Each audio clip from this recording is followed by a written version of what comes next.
Now let's have a look at the remaining part of Akbar's biography.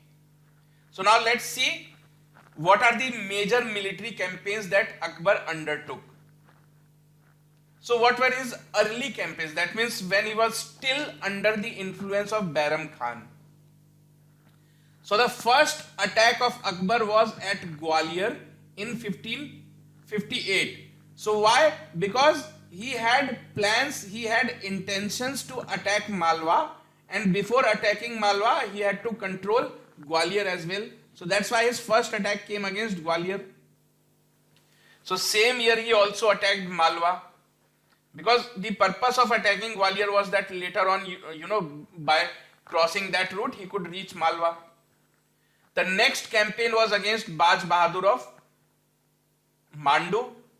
So Akbar sent Mahamanga's son Adham Khan to Malwa, who easily defeated Baj Bahadur. We have already seen this. In 1564, so this is important event of Akbar's life. So in 1564, Akbar fought against Gad Katanga kingdom. So Gad Katanga was a small kingdom near Jabalpur. So this kingdom was famous for its elephants.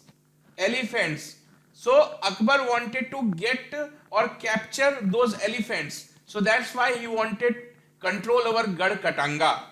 So this kingdom was ruled by a boy king. He was a small boy of 8-9 years old.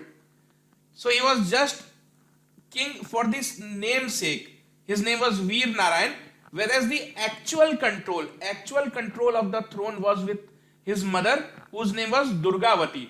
So you can say that Akbar fought against Durgavati in 1564. So Durgavati was the queen of Gad Katanga, and at that time her son Veer Narayan was acting as the king. So Rani Durgavati gave a tough fight to Akbar, but was ultimately defeated and killed. Though Rani Durgavati gave a tough fight, but she was defeated and killed. So these are the early campaigns of Akbar, when he was not taking decisions on his own, when he was acting on guidance of Bairam Khan. Now let us see his major military campaigns. In 1568, Akbar attacked the Chittor fort of Mewar. So Chittor or Chittorgarh was the capital of Mewar, and the fort of Chittor acted as the palace. So the kings and all the military generals, top ranking military generals, they used to live inside the fort. So Uday Singh, so when Akbar besieged the fort, so Akbar thought that let me surround the fort from all sides, let me cut the supply of food and water. So that way these guys will be forced to surrender. But Uday Singh retired to the hills of Mewar. He ran out of the fort and he went to the hills of Mewar. That means the king fled, leaving behind two Rajput warriors, Jaimal and Patta. So Jaimal and Patta were the military generals of Uday Singh. So when Akbar attacked Chittor, Uday Singh himself retired to the hills of Mewar, leaving behind his two trusted military general, Jaimal and Patta. So Akbar got a fierce resistance from Jaimal and Patta, and he could win after 4 months of struggle.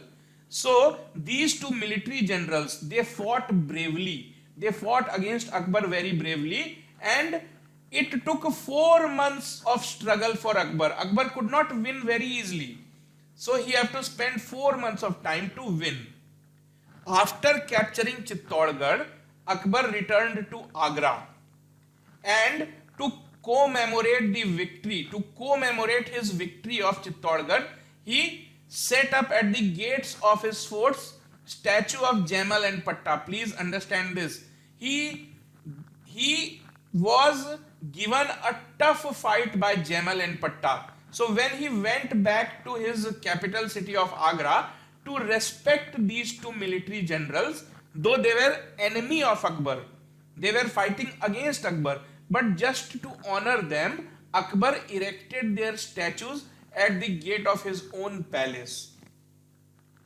Akbar would celebrate his conquest of Rajputana because this Chittorgarh, all these were parts of Rajput rulers, Rajput kingdom. So you can say that Akbar managed to defeat Rajputana, and to celebrate this victory, he laid the foundation of a new capital. See, actual capital was Agra, but just to celebrate this event, Akbar thinks of shifting his capital. So he lays down the foundation of a new capital, not very far away from Agra, only 23 miles, west, southwest of Agra in 1569. So this new capital that Akbar founded is known as Fatehpur Sikri. So if someone asks you, who is the founder of Fatehpur Sikri? It is Akbar. Where is Fatehpur Sikri located? So it is located near to Agra. Why was Fatehpur Sikri built? It was built to commemorate or to celebrate Akbar's victory over Rajputana. So Uday Singh's power and influence was broken. That means the ruler of Mewar, his power and influence was broken because he did not fight, he ran away. He never again ventured out his mountain refuge in Mewar. So once he went in the hills, he never actually came back to Mewar to give a fight. So you can say he surrendered to his fate, he surrendered to his destiny. He could not gather enough forces to give fight back to Mughals. So he never again ventured out of his mountain refuge, and Akbar was content to let him be. And Akbar also ignored him. He said, okay, he has ran away to hills. He is not bothering me, so let him be. Let him live peacefully. So let the chapter be over. But soon Akbar lost control over Mewar. Uday Singh later on founded the city of Udaipur because he have lost Mewar. Uday Singh has lost Mewar, so he was looking for a new city to rule. So he founded the city of Udaipur. Uday Singh's successor Maharana Pratap continued the fight with Akbar. That means though Uday Singh never again fought back with Akbar, but his son and successor Maharana Pratap, he thought of taking revenge. He said that I will take revenge of my father's defeat. So Akbar's next major military campaign was against Gujarat. In 1572, Akbar attacked Gujarat and defeated the Sultan. So Humayun was also fighting against Gujarat, Sultan of Gujarat. So this Gujarat was still fighting with Mughals. So you can say in 1572, Akbar continued that enmity and he also attacked Gujarat and defeated the Sultan. So it was here at the Gulf of Khambat. So Gulf of Khambat. So if you have seen the map of Gujarat, so here it is Gulf of Khambat. So here Akbar saw ocean for the first time. That means Arabian Ocean. So before that Akbar had never seen an ocean because he used to live in Agra, Delhi, Punjab, such kind of places. So first time Akbar saw ocean at Gulf of Khambat. This question have been asked umpteen number of times. Please be careful. Please remember this. To commemorate this victory, he got Buland Darwaja built at Fatehpur Sikri. So Akbar had a tendency that after each major victory, he used to build some kind of architecture to remember that event, to celebrate that event. So after winning Gujarat, he builds Buland Darwaja at Fatehpur Sikri. Fatehpur Sikri was already built after he won Chittor. Now within that city he is building a magnificent building known as Buland Darwaja. This is Buland Darwaja to celebrate the victory over Gujarat. The next major battle that Akbar fought in his life was the Battle of Haldi Ghati. So you know that Uday Singh was the ruler of Mewar when Akbar have captured the fort of Chittor. So Maharana Pratap was the son of Uday Singh. So Maharana Pratap was determined to take revenge from Akbar. So Akbar sent many envoys to the court of Maharana Pratap asking him to submit, but Maharana refused. Maharana Pratap said that I am not going to surrender before Mughals. Also, Maharana Pratap have taken control of Chittorgarh fort. So Akbar could not control Mewar for too long. Uday Singh was weak. Uday Singh was weak, but his son Maharana Pratap was not weak. He fought back. He got his territories back. A war between Akbar and Maharana Pratap has thus become inevitable. So as soon as Maharana Pratap refused to surrender, it became very clear that these two people are going to fight in near future, because he is not ready to surrender and Akbar is not ready to let him rule. So this side of the battle was Haldi Ghati near Udaipur. So battle of Haldi Ghati took place in 1576. So it's not clear here. So I'm writing this very clearly. 1576. You have to remember this date. Battle of Haldi Ghati took place at 1576. It was fought between Maharana Pratap and Akbar. The Mughals were led by Raja Man Singh of Amber. So Amber was also a small Rajput kingdom. So Mughals were led by Raja Man Singh. That means Akbar himself did not come to fight in the battle of Haldi Ghati, but he sent Raja Man Singh of Amber. Who was Raja Man Singh? Let me tell you who Raja Man Singh was. You must have heard about Jodha Bai. So Jodha Bai was Akbar's wife. Raja Man Singh was Jodha Bai's brother. So in that way, Raja Man Singh was brother-in-law of Akbar. Maharana Pratap was injured and had to flee from the battlefield. So what was the outcome of battle of Haldi Ghati? Maharana Pratap was injured and he had to flee. That means he had to run from the battlefield.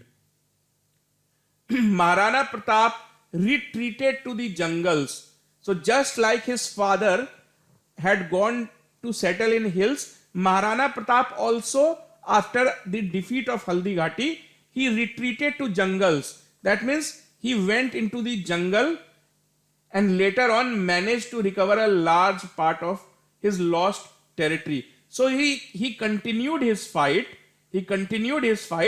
but he spent the rest of his life in jungle. So he and his horse, they were strong companions, they were very friendly companions. So it is said that Maharana Pratap, he suffered great deal when he was living in jungle. So he did not have enough food to eat. So he used to make rotis or chapatis of grass and he used to eat. But he never surrendered before Akbar.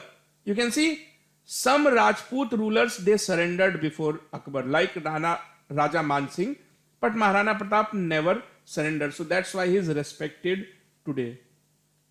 Now, conquest of Kashmir. So after that, the most major conquest for which Akbar is known is that he won Kashmir and Sindh soon after. So questions are asked, which Mughal ruler brought Kashmir under his control? So Kashmir becomes part of Mughal Empire for the first time. Before this, Kashmir was not part of Mughal Empire. So it is Akbar who also won Kashmir and Sindh. In 1585, Akbar's cousin Hakim Mirza revolted at Kabul. So what is the significance of Kabul? It is their ancestral home. Because Babur started his career here. Babur was once upon a time the ruler of Kabul. So in 1585, Akbar's cousin Hakim Mirza revolted at Kabul. To suppress this revolt, Akbar had to go to Kabul. So Akbar crushed the revolt, but he took a major policy decision. He thought that, see, this is India. I'm not very good at drawing. So this is Agra, and this is the Mughal territory. So Agra was not located in the center. So Akbar thought that to protect my territory, let me shift my capital from Agra to Lahore. So that's why he shifted his capital from Agra to Lahore. Very important question. Which Mughal ruler shifted his capital from Agra to Lahore? It was actually Akbar. Why did he do so? So that he could defend his entire territory. Now Kashmir was also part of his territory. Kabul was also part of his territory. So if he lives in Agra, he cannot properly defend his entire kingdom. So he wanted to shift to some place which is located mid of the entire territory. Lahore was to be the capital of Mughal Empire for the next 15 years. That means for the next 15 years, Akbar was ruling from Lahore, not from Agra.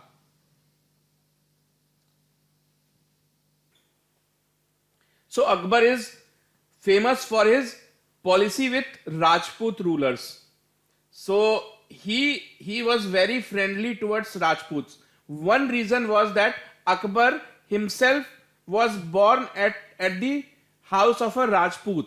So Akbar was born in 1542 at Amarkot. So he was born at the palace of a Rajput ruler, Raja Veer Sal.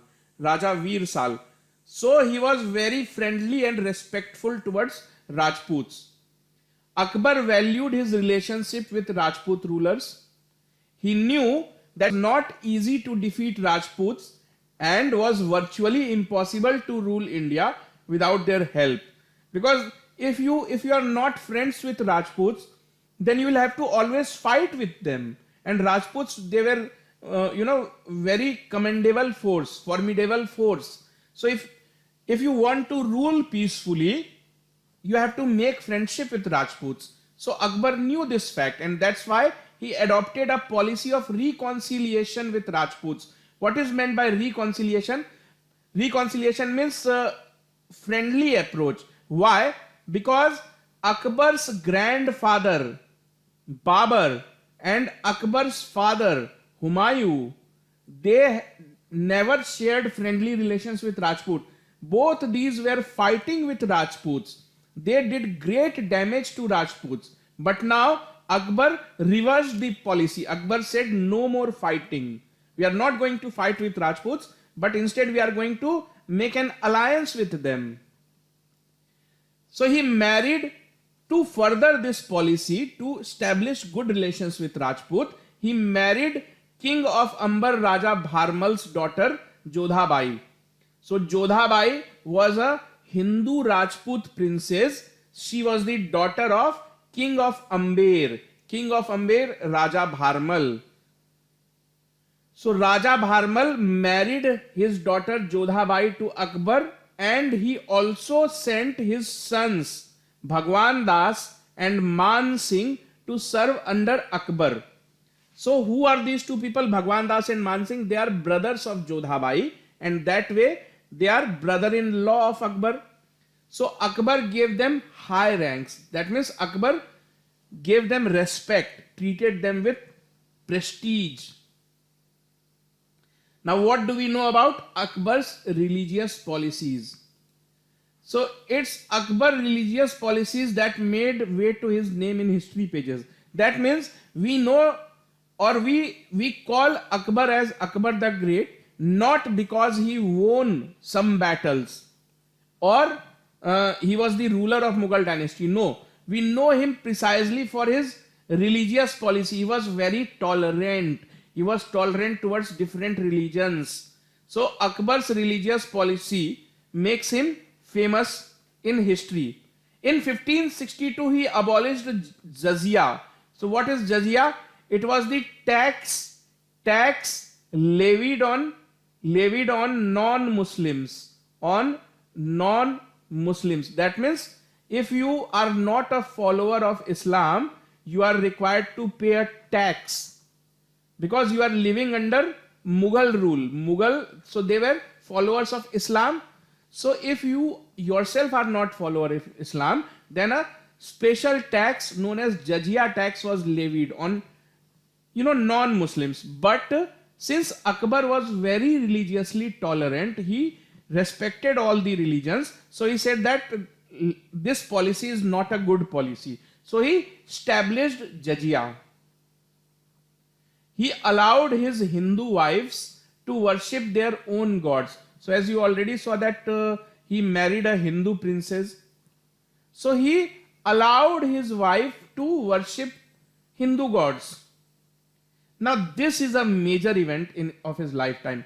In 1575, Akbar built Ibadat Khana. So Ibadat Khana, a special building in his capital city of Fatehpur Sikri. Fatehpur Sikri was the city which he had founded and shifted his capital from Agra to Fatehpur Sikri. In the premises of his palace, he built a special building. So that special building was known as Ibadat Khana. What was the purpose of that Ibadat Khana? It was basically a house of worship. So what Akbar used to do, that in this building on every Thursday, Akbar used to gather all these scholars of different religions like Christianity, Hinduism, Jainism and Zoroastrianism, and he used to indulge into discussions, meaning of religion, what what is the common point of different religions. So religious discussions were made in this building known as Ibadat Khana. So question is, who built Ibadat Khana? So Akbar built Ibadat Khana. What was the purpose of Ibadat Khana? To conduct religious discussions. He did not like the intrusion of Muslim ulemas in political matters. That means he kept Muslim ulemas, that means Muslim clerics, out of political matters. Again, very important fact. In 1582, he propagated a new religion called Deen-e-Ilahi or divine faith. So, since he was already doing religious discussions with people of different religions, so he had come up with his own version of religion. He thought that let me mix good points of all religion, and he himself came up with a new religion. So he named that religion as Deen-e-Ilahi. Deen-e-Ilahi. So what is meant by Deen-e-Ilahi? It literally means divine faith. Faith of the divine. So as a result of all these political discussions, he came up with a new religion. Now what was Deen-e-Ilahi? So this new religion believed in one God. It had all the good points of every religion, as you already saw. This was the outcome of discussions of Ibadat Khana. Therefore, all the good points collected from different religions. Its foundation was balanced. It had balanced opinion. That means it respected all the religions equally. It did not endorse any philosophy. It was not based on any philosophy, but it was mere collection of good things from different religions. It aimed at bridging the gap that separated different religions. The new religion had only 15 followers, including Birbal. This question has been asked a couple of times. Which of the officers of Akbar or which Navratna of Akbar accepted Deen-e-Ilahi faith? Only Birbal. You see, it was a highly unpopular religion. Only 15 followers, including Birbal. So Birbal had full faith in Akbar. He respected Akbar so much that he did not hesitate to convert to the new religion of Deen-e-Ilahi. Akbar did not compel anyone to join his new religion. However, the new religion proved to be a failure. You can see only 15 followers. Now, Akbar's Navratna. Beside being a dedicated ruler, Akbar was also a great patron for art and culture. So Akbar liked to give patronage. He used to give shelter, money and respect to people who were intellectual, good painters, good singers, good writers. So in Akbar's court, there were 9 people, 9 great scholars who were famous for their art, whatever art they practiced. So these group of 9 intellectuals are known as 9 jewels or Navratnas of Akbar court. So these 9 people, they were experts of various fields of art and knowledge. So from competitive point of view, you have to remember the names of all these 9 Navratnas and what was their field of expertise. So you pause this, you remember this before proceeding any further. So you have heard about these people, Birbal, Tansen, Tansen was a very famous singer. So he was actually a Brahmin, but he used to call himself as Mia Tansen. So his original name was Tanna Mishra. So you have to read the names of these Navratnas and why they are famous, what for they are famous. Now, how was Akbar's land revenue system? With the help of Raja Todarmal, so Raja Todarmal was one of the Navratnas of Akbar. So with the help of Raja Todarmal, Akbar experimented on the land revenue administration, which was completed in 1580. So Raja Todarmal is basically remembered for his reformist land revenue system. This Raja Todarmal used to work with Sher Shah Suri as well. So before working for Akbar, he used to work for Sher Shah Suri. The land revenue system was called Japti or Bandobast or Dahsala system. Dahsala, that means after every 10 years, measurement of land was taken. It was seen that how much crop that land has produced in last 10 years. Its average was taken, and based on that average, the tax was determined. So it was known as Dahsala system. That means after every 10 years, Mughal rulers would send their officers to take measurement of land and also to analyze that on an average how much produce was there for the last 10 years. So based on those calculations, the new tax amount was calculated. So payment of revenue was made generally in cash. The other important reform brought about by Akbar was introduction of Mansabdari system. Now what was Mansabdari system? So under this system, every officer was assigned a rank. Rank means Mansab.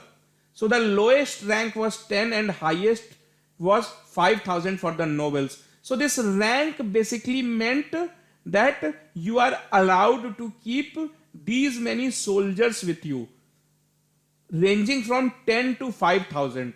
So if you are a high ranking officer, so you are allowed to keep more number of soldiers ready with you. So these soldiers are your responsibility. If you are an officer of smaller rank, that means you have only 10 soldiers under your control. Princes of royal blood received even higher ranks. So if somebody was a royal prince means either brother or son of Akbar, so then in that case he used to be given even more high rank. More high rank means you have the backing of more number of soldiers. So you can say that you are the leader of number of soldiers beginning from 10 to 5,000. Anywhere, the rank was divided into two, Jat and Sawar. So the rank came with two different dimensions. Jat means personal, and it fixed the personal status of a person. So suppose somebody is a governor, somebody is minister. So that was his personal position, Jat. Sawar rank indicated the number of cavalrymen of a person who was required to maintain. So ranking is one thing. It means, let's suppose there is a governor of Punjab and there is a governor of, let's say, Sindh. Both have the same jat, both are governor, but the Sawar may be different. Akbar may feel that governor of Punjab is not under great threat, so he requires only 1,000 soldiers. So jat may be same, but Sawar was different. So what is Sawar? Sawar indicated the number of cavalrymen or the number of soldiers that the particular officer was required to maintain. That means if you are made an officer, so it is your duty that if you get a Sawar of 5,000, it means you have to maintain an army of 5,000 soldiers throughout the year. That is what the real meaning of Sawar is. Every Sawar had to maintain at least 2 horses. Why? Because if one horse used to get fatigued, he used to then change horse, switch horse. All appointments, promotions, dismissals were directly made by the emperor. So emperor controlled it centrally. Centrally it was controlled. All the appointments, promotions, dismissals could not be made without the consent of the emperor. So now let us see that after creating such a huge empire, after ruling for such a vast empire, how did Akbar came to an end? Akbar's life come to an end. So Akbar, the most illustrious king of Mughal dynasty, died on 29th October 1605. Date is not important, year is. So Akbar ruled India from 1556 up till 1605. During this duration, for 15 years, that means between 1585 to 1599, almost 1600 AD, he was ruling from Lahore. So he has shifted his capital to Lahore. So please remember all this. How did Akbar die? He was suffering from dysentery. So after his death, that means he died due to dysentery. He died in 1605. After his death, he was succeeded by his son. So his son's name was Nuruddin Salim Jahangir. This Salim was the son of Akbar and Jodha Bai. So he had Rajput blood in him, Jahangir. So Jahangir became the new emperor of India after Akbar. So this is how Akbar's life came to an end. As is the case, every good thing has to come to an end.